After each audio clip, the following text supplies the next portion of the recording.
Hola chicos, ¿me escuchan?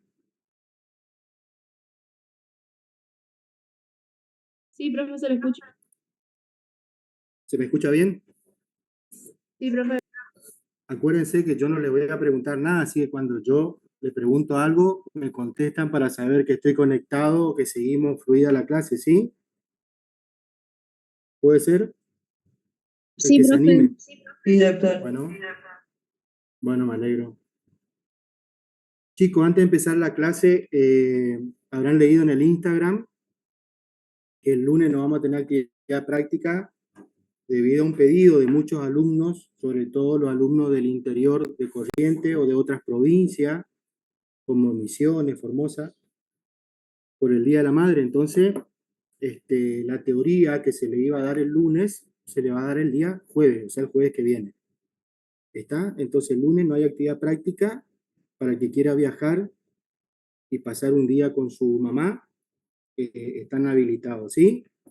¿Eso entendieron bien? Sí, Perfecto. Estamos entonces.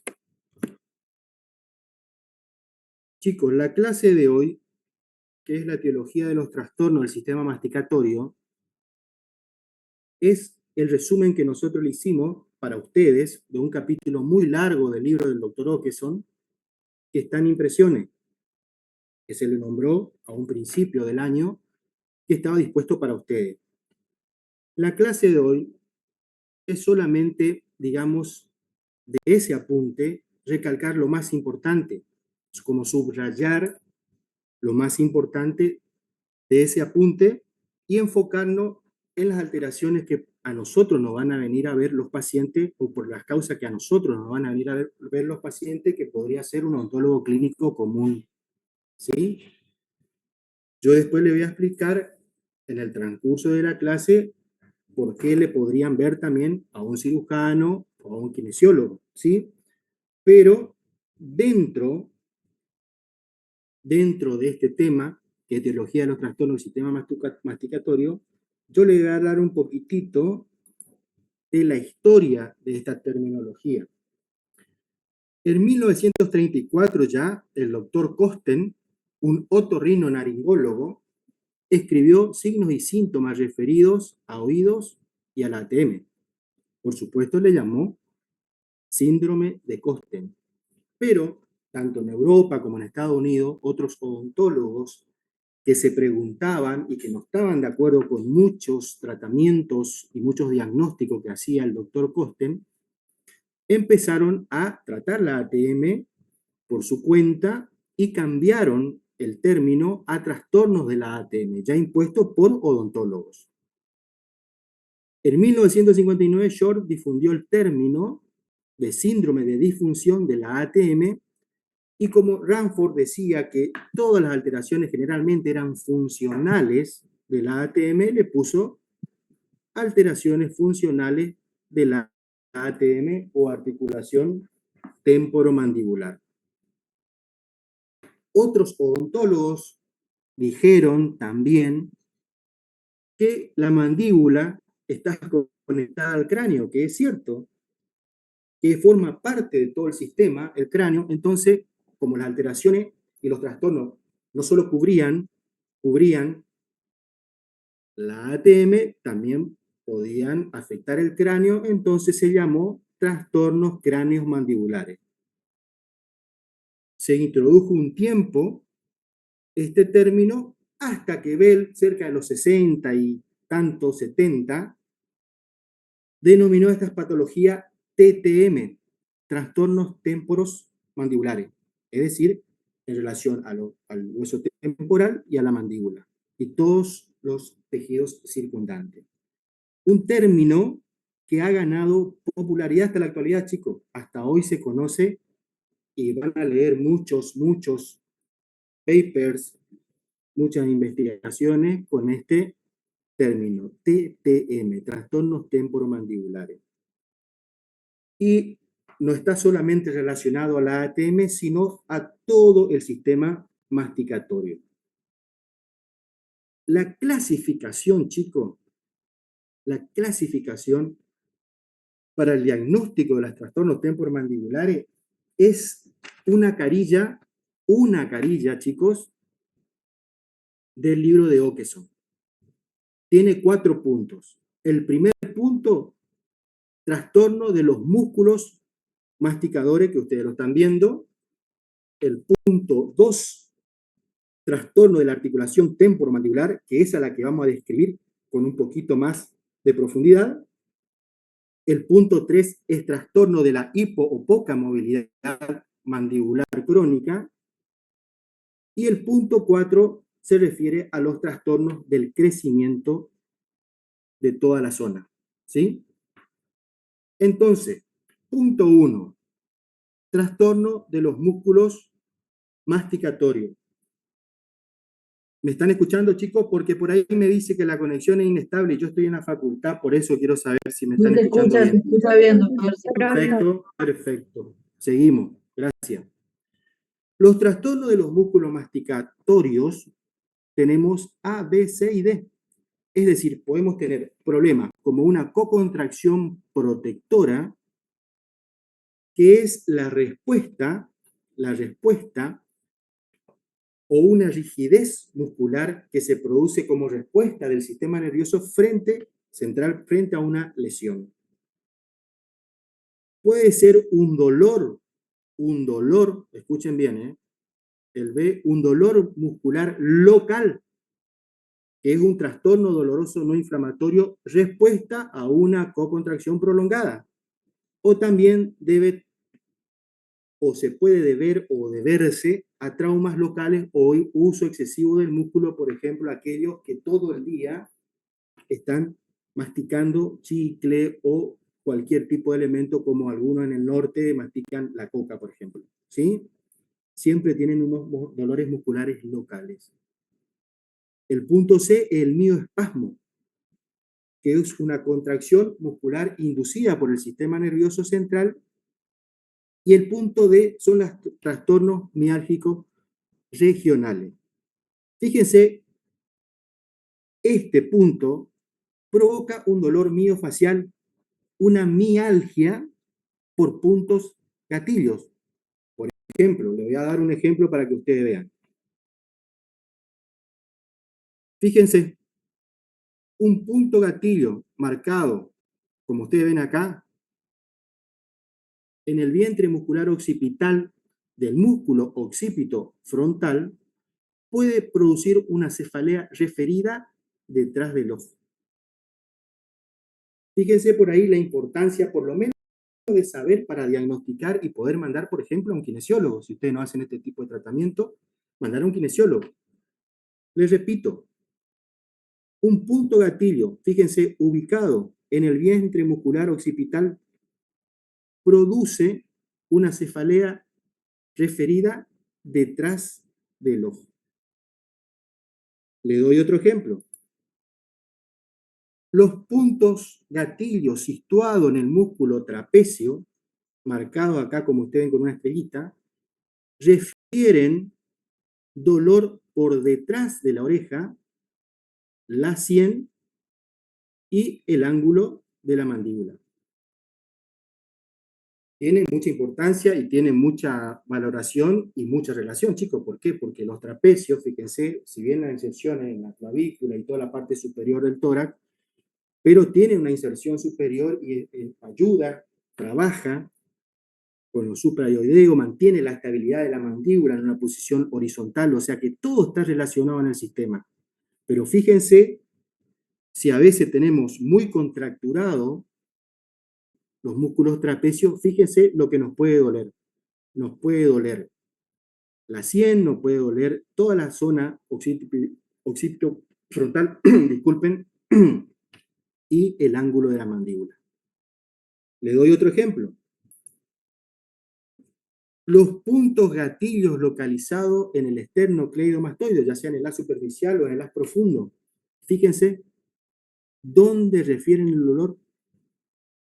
En la sien.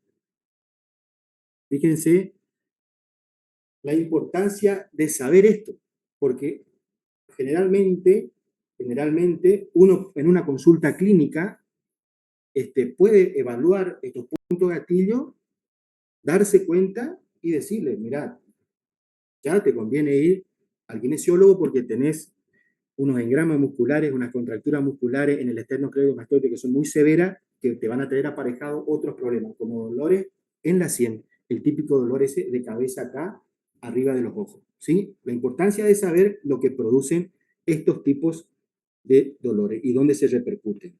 Seguimos. El punto 2 de la clasificación que yo le dije, trastorno de la articulación temporomandibular, acá es donde nosotros nos vamos a detener un poquitito, porque por esta causa seguramente no van a venir a ver a nosotros.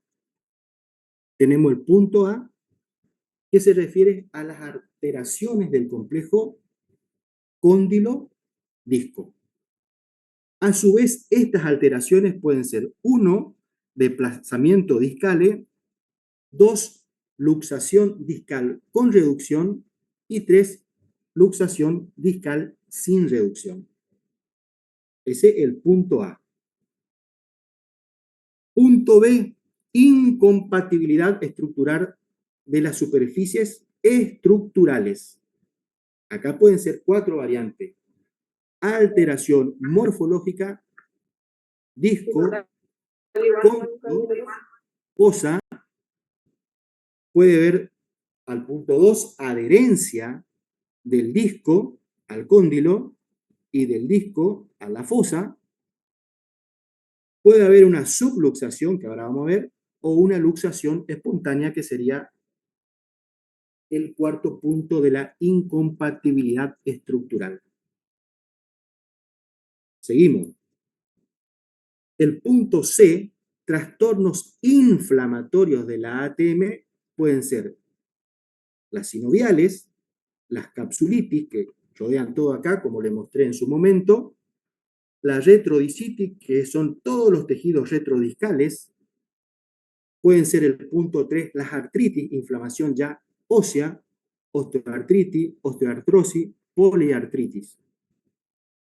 Y también puede haber trastornos inflamatorios de estructuras asociadas como tendinitis del temporal, inflamación del ligamento estilomandibular.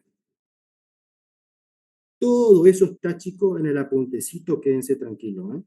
Pero le tengo que nombrar y le tengo que desarrollar lo que es más importante y por lo que a ustedes les van a ir a ver. Dentro del punto 3 del trastorno de la hipomovilidad de la mandíbula crónica, tenemos anquilosis. Este término ustedes lo van a escuchar mucho en cirugía. Doctor, se me luxé ya la muela, pero no la puedo extraer. Ah, debe estar anquilosada, le dice el profesor, la raíz al hueso. Significa que está unida, sellada, pegada. Esa anquilosis, esa unión, puede ser fibrosa u ósea. También puede haber contracturas musculares que provocan este problema de hipo o poca movilidad mandibular crónica, como ser la contractura muscular miostática, miofibrótica o choque coronoide. Esto, chicos, generalmente el que se decida o le guste o haga sus pasos de posgrado en la cirugía es el que más va a tratar todo este tipo de alteraciones, ¿sí?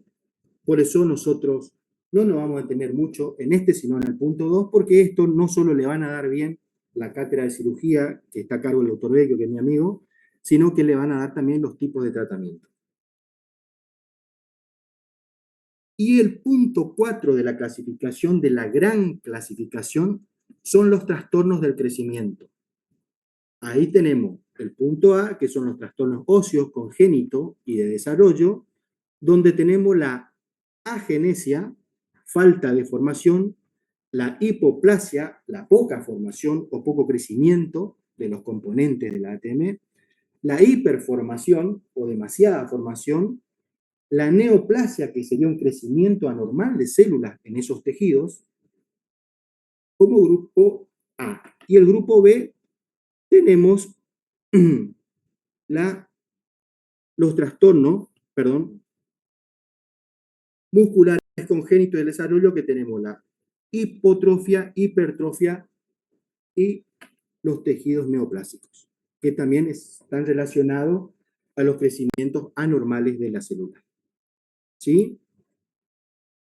Ahora nosotros nos vamos a detener en el capítulo 2 o punto 2 o dentro de la clasificación los trastornos de la ATM, de la articulación temporomandibular, donde dijimos que había 3 puntos a su vez: alteración del complejo condilodisco, incompatibilidad estructural, que es el grupo B, y C, los trastornos inflamatorios. Vamos con el punto A: alteración del complejo condilodisco. Su origen falla en la función de rotación normal del disco sobre el cóndilo. Fíjense, yo ya le había dicho en los anteriores teóricos que hablamos de ATM, puede producirse por alargamiento de los ligamentos colaterales, discales y de la lámina retrodiscal inferior. El adelgazamiento del polo posterior del cóndilo también predispone a estos trastornos. Siempre, chicos, el factor etiológico más frecuente está asociado a los macrotraumas y microtraumas. Muy importante. Macro, grande, golpe, caída, pelea, boxeo, caída de moto, todo lo que sea macro, hockey, pelotazo en la zona de la articulación o zonas aledañas, caballo, patada de caballo o patada en una pelea callejera, todo eso son macro golpes muy fuertes que pueden producir estos trastornos, son los más comunes. Y los microtraumas se refieren a lo que ustedes ya habían hablado con el doctor Kuachuk, que se refería al bruxismo de vigilia, nocturno. También puede ser aquellos que se comen las uñas permanentemente, o que muerden la bombilla del mate o muerden el capuchón del virome como algo natural. Esos son microtraumas que con el tiempo también producen trastornos de la articulación temporomandibular. Las 3 alteraciones del complejo condilodisco son desplazamiento discal, luxación discal con reducción y luxación discal sin reducción. Que esa es la que yo quiero desarrollar para que ustedes vean un dibujito que van a ver enseguida para que entiendan como si fuera un reloj, o que son hizo como un reloj para que ustedes entiendan las distintas posiciones de la apertura y el cierre de la ATM y los problemas en qué etapa se producen. Desplazamiento discal, acuérdense de los componentes de la ATM. El disco articular, fíjense, si se produce una distensión, otra vez distensión o alargamiento de la lámina retrodiscal inferior y el ligamento colateral discal, el disco puede adoptar una posición más anterior, es decir, se va hacia adelante, y también por la posición del músculo pterigoideo lateral superior. Ahora ya van a ver un dibujito y van a entender mejor. En la historia clínica que ustedes le van a hacer, pueden aparecer ruidos asociados a trauma, pueden haber dolor asociado o no, y si hay dolor es intracapsular y está asociado obviamente a la disfunción. La característica del paciente clínica es que ustedes exploran, ya sea en forma manual o se ponen estetoscopio y ponen de manifiesto la presencia de ruidos articulares durante la apertura y el cierre, y el desplazamiento discal se caracteriza por una amplitud normal de apertura y movimientos excéntricos. El desplazamiento discal sería, chicos, como una pequeña patología donde el disco articular se desplaza un poquitito más hacia adelante, pero que no está identificado como las otras patologías que vamos a ver enseguida, con ruidos, con molestia, con nada, sino simplemente se ve en un estudio que el disco, en una resonancia, que el disco está un poquitito adelantado y el paciente puede notar eso por un ruido o por algún que otro síntoma, pero no tiene ningún tipo de problemas para realizar apertura y cierre o movimiento de lateralidad. Fíjense, este dibujo lo van a ver mucho en mi apunte. Hagan de cuenta que esto es un reloj, ¿sí? De 60 segundos. Posición 1, posición 2, posición 3, 4 y 5. De posición 1 a 5 se produce la apertura.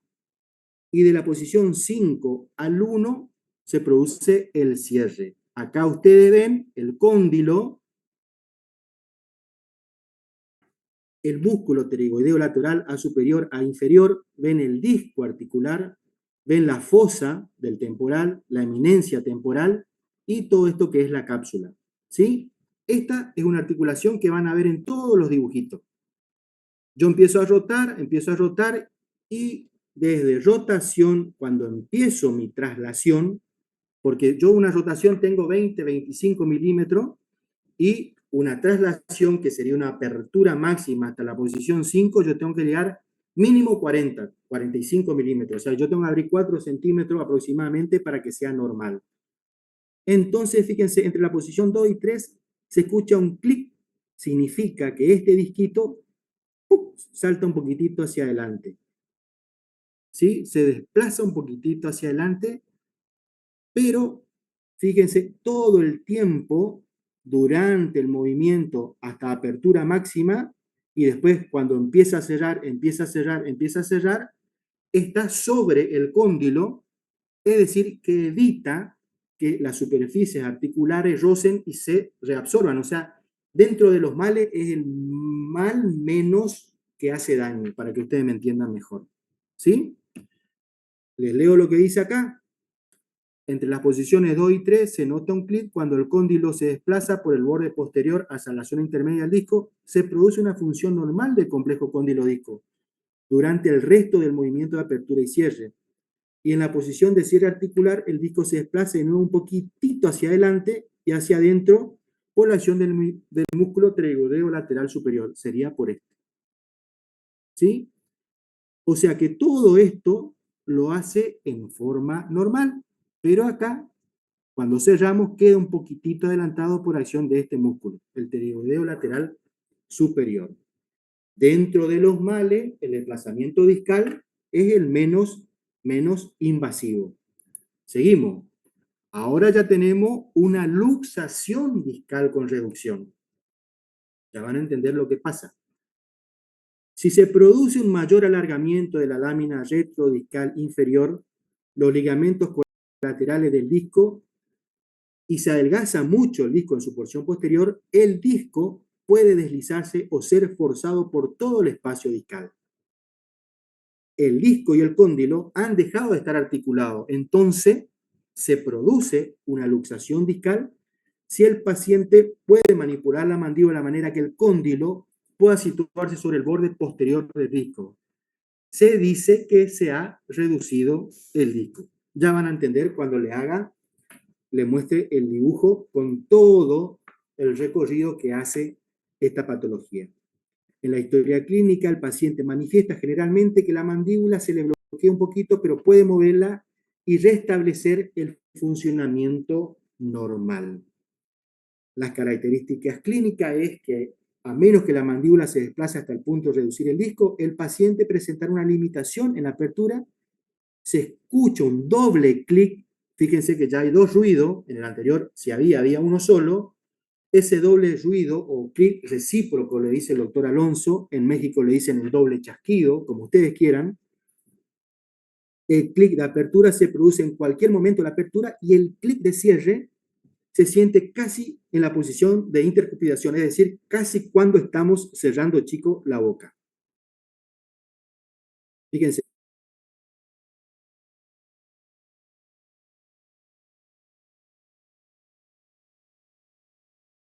Les muestro este dibujito.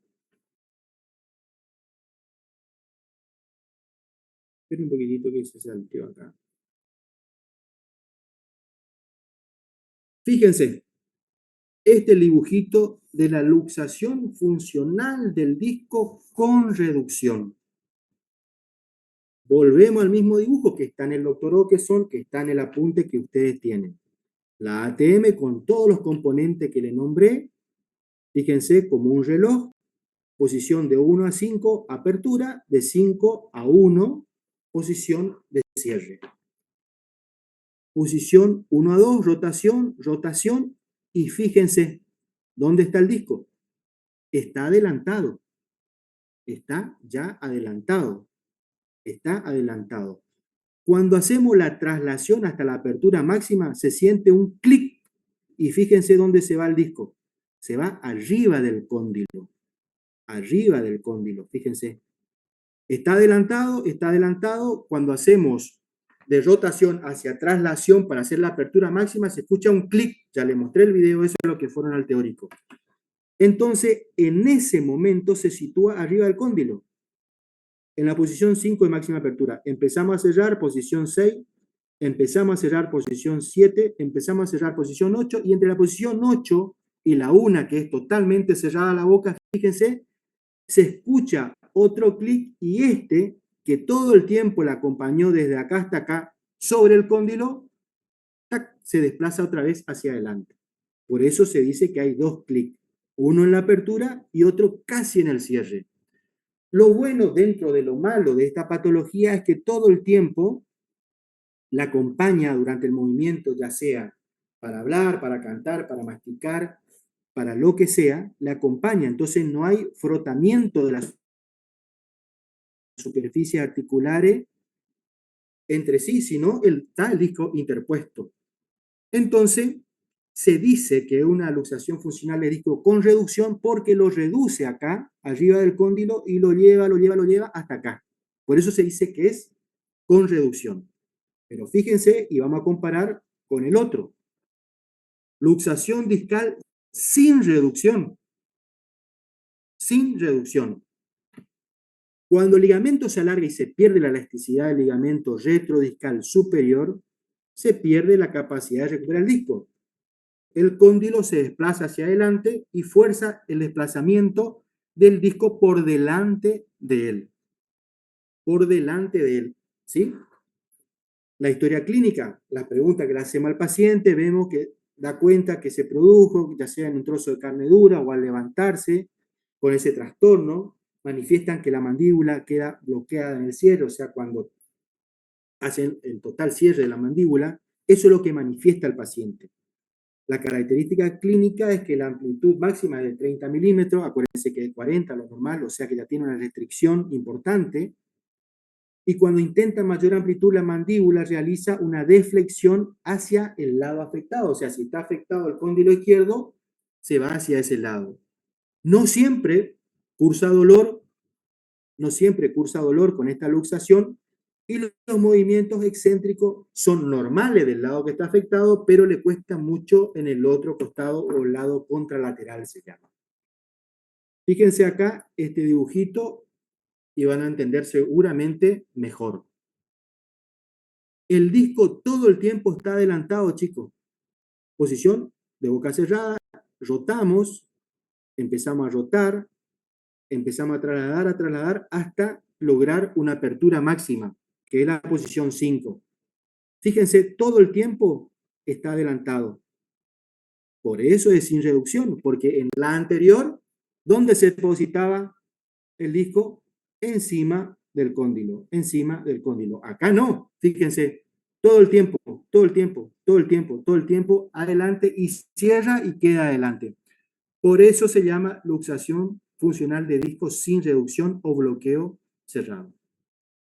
El cóndilo no adapta nunca una relación normal con el disco, sino que hace que éste se desplace por delante de él, como ustedes ven en la imagen. ¿Se está escuchando, chicos? Sí, profe, se escucha. Muy bien, entonces, tenemos un desplazamiento discal, que es menos de lo mal, el menos mal. Tenemos una luxación funcional del disco con reducción y en este caso sin reducción. Esa es la diferencia. En la anterior, todo el tiempo, fíjense, desde el primer clic, ya la acompaña todo el tiempo hasta el cierre, que ahí vuelve a quedar adelante. En cambio, en esta, por eso se llama con reducción, con reducción. En cambio, en esta, fíjense, todo el tiempo el disco está adelantado. Por eso se llama sin reducción. Ahora vamos a hablar de la incompatibilidad estructural de las superficies articulares. Profe, ¿Sí? Sí. Antes de que pase, a ver, reducción puede decir de otra forma para cachar. Está claro, que no muy claro, no se entiende muy bien. Sin reducción, con reducción, digo. Con reducción, esta Sí. imagen. ¿Por qué reducir? ¿Por qué? Porque se lo achica, se lo comprime. No te vayas por el término de perder el tamaño, ni esto ni lo otro. A ver, luxación funcional del disco, composición arriba de la cabeza del cóndilo, si querés, te digo de otra forma. Lo que pasa que yo tengo que transmitir como dicen los libros, no como a mí me gustaría decir para que ustedes entiendan. Pero fíjate en este dibujo, luxación funcional del disco con reducción. El disco está acá, en posición de cierre. Roto la mandíbula. Cuando empiezo a hacer una traslación amplia, ahí salta el disco y el término que el doctor Hawkinson le pone es reducción porque lo reduce, lo lleva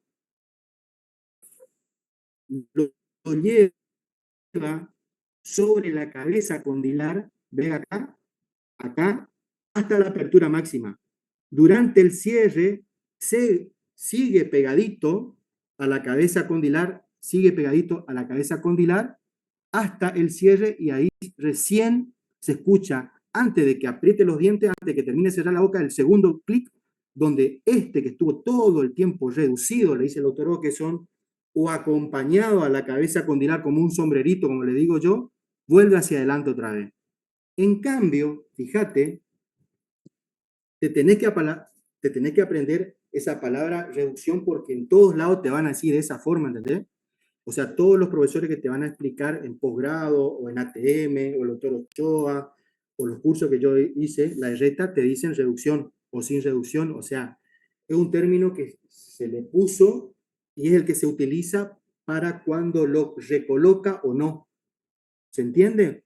Este se llama sin reducción o sin recolocar, como vos quieras llamarle, el disco sobre la cabeza del cóndilo como tiene que ser, porque todo el tiempo está adelante. Por eso se llama sin reducción. No es un término impuesto por mí, ¿se entiende lo que te quiero decir o no? Sino que yo lo transmito. Sí. Pero siempre te van a decir de esta forma, ¿se entiende? Como Normalmente que siempre tiene que estar arriba. lo carga desde la posición de traslación hasta el cierre, que ahí se vuelve y hacia adelante nomás. En cambio, en esto no lo atrapa nunca el cóndilo, siempre está por delante del cóndilo. Atrapar significa ponerlo por encima de la cabeza condilar, ¿se entiende?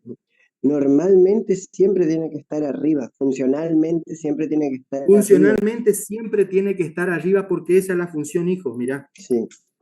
Esta es la posición normal del disco en todos los movimientos para que esta superficie articular no choque contra esta y se produzca la reabsorción o el desgaste del hueso.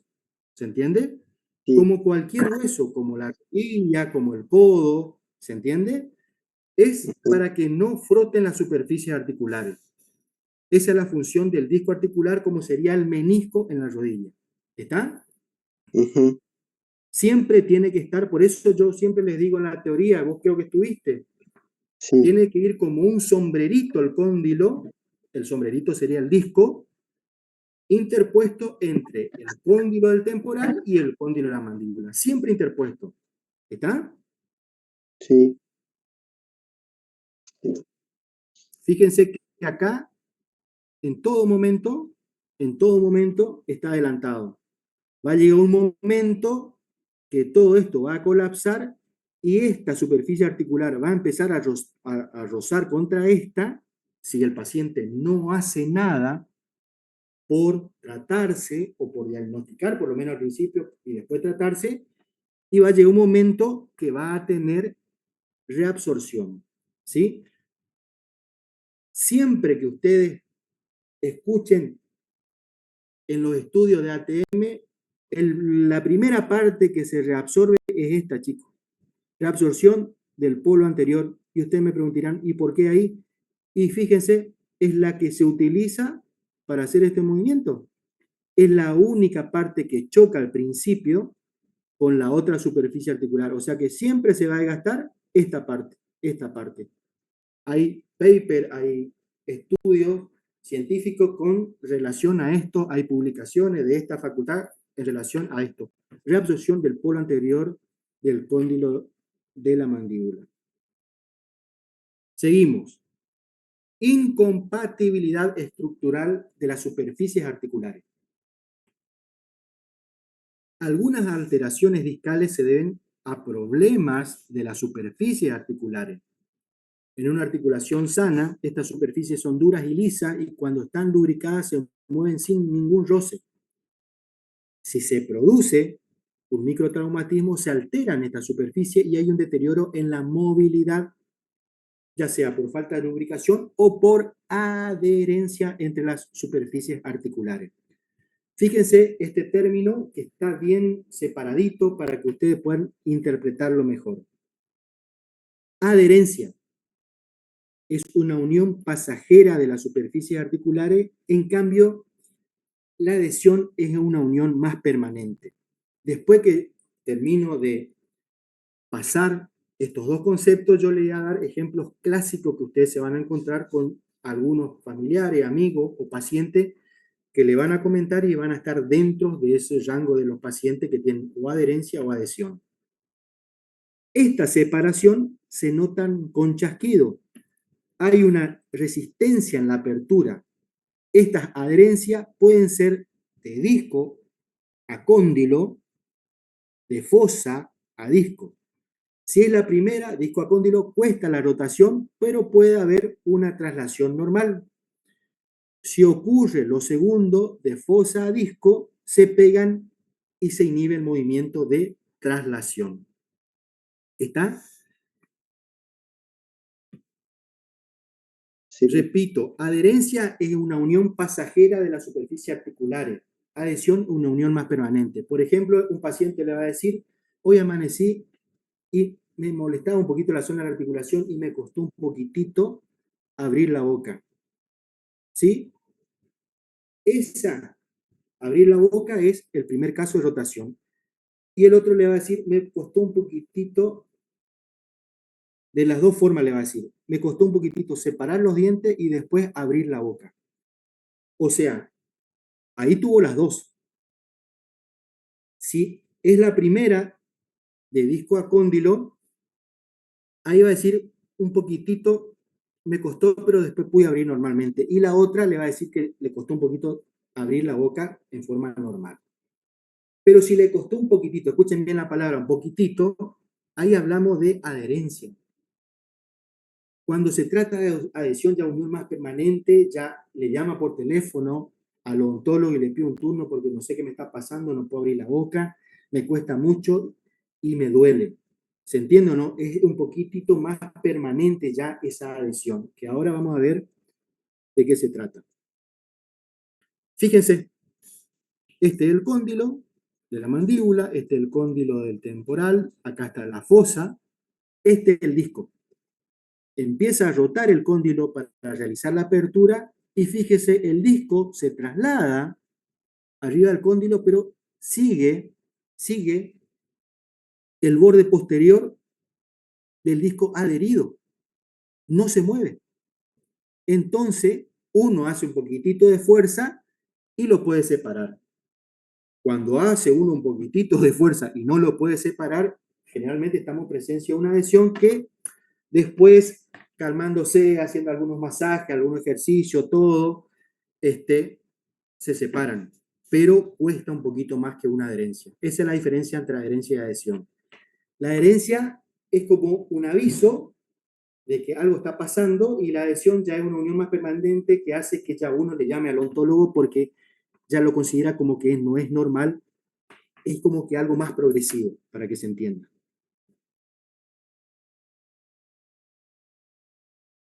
Fíjense, acá está el cóndilo, el reloj de apertura y cierre, la ATM con todos sus componentes. En la posición, fíjense, 1, se observa el disco con las dos rayitas que está la adherencia. ¿Sí? Está la adherencia interpuesta ahí. Entonces, el paciente, durante la apertura, no puede producir la rotación, le cuesta producir la rotación, hasta que en la posición 3 se rompe por la fuerza que uno hace para poder abrir la boca y se escucha un ruido, ¿sí? Y a partir de ahí hay una función normal de este punto, no esperando un clic recíproco en el cierre ni nada, sino que ese ruidito se atribuye a que se despegó, digamos, por así decirle, esa adherencia, en este caso, del disco al cóndilo. Ahora tenemos una subluxación, que es una gran movilidad, una hipermovilidad. Es una característica anatómica no patológica. Esta se refiere fundamental a esto, chicos, a la eminencia articular cuando muestra una pendiente posterior inclinada y corta, seguida de una anterior más plana y alargada. Esto está en relación, chicos, más que nada al cóndilo del temporal, donde la anatomía no favorece a los desplazamientos de la mandíbula, entonces hay una mayor movilidad o una hipermovilidad. La característica clínica de esta subluxación, escuchen bien, es que al abrir la boca en su máxima amplitud, se produce una pausa momentánea y un salto brusco hacia la posición de máxima apertura. No es un clic, es un golpe sordo, que se produce cuando uno llega a la posición de máxima apertura. Y si uno le ve al paciente, ahí ve la capacidad que tiene la cápsula articular de este tipo de movimiento, de hipermovilidad o de subluxación, como que parece que va a salir por el costado y no sale nada gracias a la capacidad fibroelástica de la cápsula articular, pero existe este problema de subluxación, ¿sí? Generalmente está atribuido a alteraciones estructurales de la tuberosidad del temporal, perdón, no de la tuberosidad, del temporal, perdón. Tenemos una luxación espontánea o bloqueo abierto.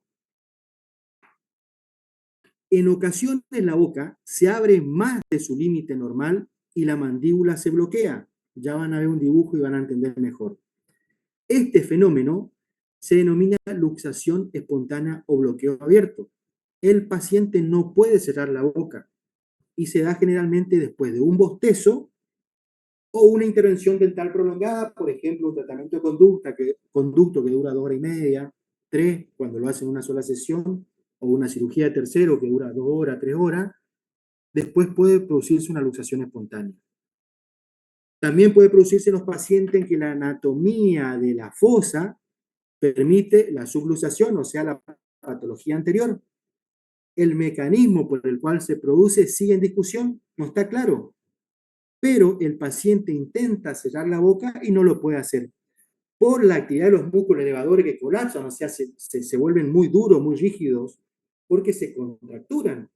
Le quieren ayudar, pero no le ayuda porque lo primero que hacen es volverse duro, ¿sí? Eso, ese colapso de los músculos elevadores prolonga la luxación. Fíjense en este dibujo. Este paciente que está en el libro del doctor Okeson, fíjense, tiene una luxación espontánea. Tiene la boca abierta. Si ustedes ven esta radiografía panorámica, ustedes saben, porque le dije hasta el hartazgo, que la apertura máxima se produce hasta la eminencia articular, hasta acá. Viene hasta este vértice. Miren dónde está el cóndilo. El cóndilo vino acá, pum, pasó de largo. Eminencia articular, el cóndilo vino, pum, pasó de largo. El cóndilo queda por detrás de la eminencia articular, o por delante, como ustedes quieran llamarlo, en este dibujo queda por delante, y queda trabado. Entonces el paciente se asusta, no puede cerrar la boca, los músculos reaccionan, colapsando, contracturándose, entonces le cuesta mucho volver a su posición normal. Acá se ve tridimensionalmente lo mismo que se ve acá y acá. Fíjense, el cóndilo que está acá detrás del arco cigomático, está por delante de la eminencia articular. El cóndilo está por delante, en esta se ve mejor, por delante de la eminencia articular. Si no estuviera el arco cigomático se vería perfecto. Es como que, para que ustedes entiendan, pasó de largo y quedó en esta posición. Acá lo normal es que ustedes intervengan poniendo un pulgar acá, otro pulgar acá, el resto de los dedos de cada mano en el borde basilar de la mandíbula y hacer un movimiento hacia abajo, hacia atrás y hacia arriba. Ese movimiento produce un ruido, produce un susto en el paciente, duele un poco, pero no duele mucho, les puedo asegurar, porque yo lo hice muchísimas veces, pero el paciente se asusta. Entonces, muchos pacientes no quieren realizarse por temor a que uno le rompa algo, pero simplemente acomoda nomás, acomoda. El movimiento hacia abajo es para llevar esto hacia abajo, hacia atrás y hacia arriba y colocarlo en esta posición. Llevarlo hacia abajo, hacia atrás y hacia arriba. Es decir, este cóndilo baja, se va hacia atrás y hacia arriba. Eso haríamos nosotros con los pulgares y con los otros dedos en el borde basilar de la mandíbula para recolocar en la posición correcta la mandíbula después de una luxación espontánea. Profe, ¿y se da cuenta de la que está con la luxación cuando quiere cerrar? Antes no. Puede estar con la luxación con la boca abierta y no se da No se cuenta. produce generalmente, atendí la semana pasada a una chica que se produjo con el bostezo. Por el bostezo, grande bostezo, amplio bostezo, lo que tienen una incompatibilidad en las superficies articulares o un problema en los pterigoideos laterales, son muy propensos a que se le produzca eso. Después de un bostezo, por eso cuando bosteza se tienen que poner la mano acá y hacer fuerza para no bostezar, o en algunos casos se colocan brackets a nivel de premolares y molares, arriba y abajo, y gomas para que el paciente pueda tener únicamente rotación y no traslación, hasta no saber bien qué tipo de intervención uno va a llevar y que el paciente no se bloquee a cada rato. Se hace ese tipo de tratamiento también, pero el paciente se da cuenta porque no puede por sí mismo cerrar la boca. ¿Está? Y muchas veces pasa mucho tiempo y no lo puede hacer. Esta paciente estuvo 8 horas sin poder cerrar la boca hasta que fue a la escuela porque era la madrugada y ahí le solucionaron. ¿Está? O sea, después de un bostezo, y es la misma causa que la subluxación o después de intervenciones prolongadas. Conducto, extracciones de tercero, que cuando pasan la anestesia después vos no podés cerrar la boca. No se produce sin darte cuenta. Vos te das cuenta al toque que no podés cerrar la boca.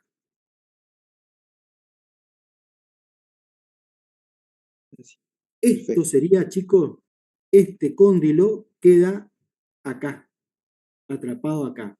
Este, por ejemplo, esta anatomía es propensa a la subluxación y a la luxación espontánea. ¿Por qué? Porque la fosa tendría que ser más profunda. Entonces, uno cuando llega hasta la eminencia ya hace toda la apertura. Cuando es poca profunda y esto es muy plano, uno puede llegar hasta acá sin ningún problema. ¿Sí? Y cuando queda trabado acá es donde se produce el colapso de estos músculos que hace que no puedan por sí mismo volver a su lugar de origen. Hay casos, como a mí me ha pasado muchas veces, pacientes grandes que se viven luxando, que tienen miedo a la maniobra esa. Entonces me esperan en la sala de espera, pero ellos saben que si ellos no acomodan solo porque se tranquilizaron, porque ya tomaron un mío relajante y porque saben lo que yo le voy a hacer, se tranquilizan en la sala de espera y ¡tac! Se acomoda solo. ¿Por qué se acomoda solo? Porque se tranquilizaron, porque al tomar un mío relajante relajaron este músculo y permite que este cóndilo que está atrapado acá vuelva y se coloque nuevamente en su lugar. Yo tengo una señora que se vive luxando y 2 veces nomás yo le reduje la luxación. Las otras veces va y me espera y me toca la puerta y me dice, ya se acomodó sola. ¿Por qué? Porque tiene un julepe a lo que yo le voy a hacer con el mío relajante que tomó, con los masajecitos, calor húmedo que yo le dije que se haga, más todas las indicaciones, ella se relajó y pudo ubicar por sí misma la posición. Pero ya le pasó muchas veces. A lo que les pasa por primera vez, no pueden hacerle eso. No pueden solucionar por sí mismos. Factores que predisponen las alteraciones discales. Le acabo de decir, chicos, la inclinación de la eminencia articular. Esto es muy plano. esto es muy plano. Tiene que ser más acentuado el vértice de la eminencia articular, entonces cuando uno hace la apertura llega hasta el vértice y después vuelve. Cuando es muy plano, uno puede pasar de largo para que ustedes me entiendan. La morfología del cóndilo y la fosa. Esta fosa es muy plana. Eso le van a enseñar en quinto, que uno de los tratamientos es profundizar la fosa, obviamente por cirugía. La laxitud articular de todos los componentes. Acá tenemos muchísimos ligamentos, ligamentitos. La cápsula tiene mucha fibra. Todo eso, si nosotros tenemos una tendencia de laxitud o hiperlaxa, como se dice, lleva a que se produzca esto, alteraciones de este tipo. Factores hormonales, aunque ustedes no crean, chicos, yo de 10 pacientes que tengo con problemas de ATM, 9 son mujeres y 1 es varón. O sea que el factor hormonal también hay que tener en cuenta. La inserción del músculo pterygoideo lateral, su haz superior, parte interna de la ATM, parte anterior del cuello, pared anterior de la cápsula, que es lo que rodea esta pared anterior, y porción anterior del menisco, todo esto puede causar alteraciones discales. Distensión, mal funcionamiento, generalmente distensión, alargamiento, que lamentablemente, como le expliqué en la clase anterior a los chicos que concurrieron a mi clase, una vez que se distienden los ligamentos de la ATM, no se pueden recuperar, o sea, no vuelven a su estado original, ya quedan alargaditos. Entonces, son factores predisponentes a que se produzcan todo este tipo de alteraciones. Trastornos articulares inflamatorios son un grupo de alteraciones en que los tejidos que constituyen la estructura articular se ven afectados como alteración de una lesión o rotura de algo, de algún componente de la articulación. Esos pueden ser sinovitis, capsulitis, retroisitis, artritis. Sinovitis, ustedes saben que toda articulación tiene líquidos sinoviales y células endoteliales sinoviales que no solo bañan todo el interior de la articulación, sino también tienen células. Bueno, esos tejidos que recubren toda esa parte interna de la articulación se llama, cuando se inflama, sinovitis, inflamación de esos componentes.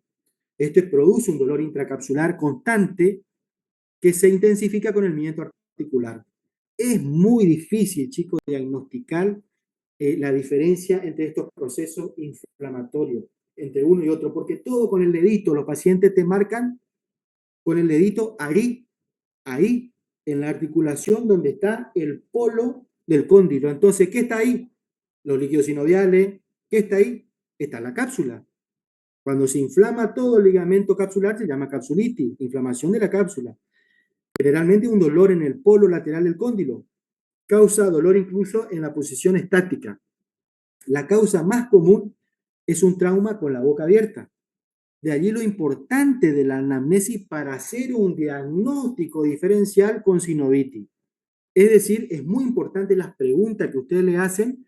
Para eso obviamente tienen que leer todas las causas que pueden producir, no solo saber que existen macrotrauma y microtrauma, sino también para hacer un diagnóstico diferencial. Es muy difícil hacer un diagnóstico diferencial de los trastornos articulares inflamatorios. Retroisitis. Retro significa todos los tejidos que están detrás del disco. Todo eso está lleno del ligamento posterior. Hay una zona muy vascularizada, hay ácidos grasos, hay componentes grasos. Todo eso se inflama. Entonces, estos tejidos están muy vascularizados y nervados, y si sufren un trauma y el cóndilo los aplasta, lo más probable es que se inflamen o se rompa directamente y produce un dolor sordo y constante que se intensifica cuando ustedes hacen movimiento de apretamiento de los dientes o oclusión, cierre. Y por último, la artritis representa ya un grupo de trastornos en que ya la destrucción es la mayor. Hay destrucción ósea. Esta artritis puede ser osteoartritis, artritis generativa, todo tipo ya de degeneración ósea o reabsorción ósea, como ustedes van a escuchar de ahora en adelante. Estos serían los trastornos inflamatorios articulares, chicos, muy difícil de decir cuál es uno y cuál es otro, porque están todos en el mismo sector y el paciente viene y con el dedito índice se marca ahí donde están todos los componentes. El diagnóstico diferencial es muy difícil de hacer entre todas estas patologías. Y ahora le doy un pequeño resumen de una ATM normal con sus componentes cóndilo, disco, fosa temporal o fosa mandibular, como se le dice ahora, eminencia, trigodeo lateral, A superior, A inferior, todo esto, la cápsula y todos los componentes. Esto es una articulación normal. B, un pequeño desplazamiento funcional del disco, fíjense, pequeño. C, luxación funcional de disco, ya cuando está muy adelantado, en posición de boca cerrada, esto tiene que estar acá, como está acá, más arriba, como si fuera un sombrerito, como le digo siempre. Posición de afectación de los tejidos retrodiscales, como dijimos, golpe, trauma, aplastamiento de todo lo que hay acá. ¿Qué produce eso? Retrodicitis y ruptura tisular, o sea, todo lo que hay en esa zona, los sinoviales se lastiman, empieza a perder líquido y se produce una inflamación muy, muy acentuada. Y por último, si no tratamos, nos vemos, nos localizamos y el paciente no dice nada, esto lleva a una osteoartritis, o sea, ya una inflamación ósea que lleva a lo último a una reabsorción o pérdida de hueso en la zona condilar de la mandíbula, porque es la donde más se acentúa la reabsorción, porque es la que tiene el movimiento. Generalmente en el temporal se produce un aplastamiento del cóndilo, pero acá se produce una reabsorción. Primero empieza por esta zona, en el polo anterior. Chicos, escuchen bien, mi intención con este teórico es remarcarle lo más importante y que comprendan. Si ustedes no se sientan a leer el apuntecito y no ven estos cuadros y se van a acordar lo que estuvieron en el teórico de esta hoja de reloj que yo le digo del doctor Okeson que hace para interpretar la ATM en apertura y en cierre, no lo van a entender. Pero la función de esta teoría es remarcar lo más importante y que ustedes entiendan estos dibujos que van a ver muchísimo en todos los libros, sobre todo el doctor Okeson, para ver en qué momento de la apertura y del cierre se producen los ruidos o las alteraciones discales. Yo les invito a que lean el apuntecito porque ahí van a entender mejor, pero este es un pequeño resumen de lo más importante de ese resumen, ¿sí? Le agradezco su atención y espero que hayan entendido algo, porque ahora cuando lean y estudien el apunte, ahí recién van a terminar de comprender. ¿Se entiende o no? Porque es un tema muy áspero, muy difícil y es nuevo. ¿Está? Así que les invito a que lean el apunte y van a entender mucho mejor de lo que me entendieron a mí. Gracias, profe. ¿Se Buenísimo. está entendiendo? ¿Se está escuchando? Sí, doctor. Buenísimo. Los invito a leer el apunte, chicos, y van a entender y van a comprender todo lo que yo les dije mucho mejor que ahora. Acuérdense lo que les digo. Y acuérdense, todo lo que le damos en el teórico, de acá salen las preguntas. Y todo lo que le damos en el teórico, inclusive, es lo más importante del apuntecito ese que ustedes tienen. ¿Se entiende lo que les quiero decir o no? Sí, profe. Perfecto, porque si yo le doy un apunte y le remarco esto como lo más importante, esto es lo más importante dentro de un apunte que es un poco más largo. Pero quédense tranquilos que de acá, de lo que hablamos hoy, ustedes repasan en el apunte, estudian, repasan el apunte y están las preguntas de su parcial. Les deseo buena tarde y buen fin de semana del Día de la Madre. Igualmente, Gracias, profe. Que les vaya muy bien. Profe, Este es el libro original, el que quiere leer acá, pero es muy largo. Prefiero que lean del apunte, ¿sí? Sí, profe. Sí, profe. Adiós, chicos. Hasta luego. hasta luego, profe. Adiós, chicos, que le vaya muy bien. Gracias, doctor. Buen fin de. Adiós, chicos. Felicidades. Día de la Madre. Pasen lindo.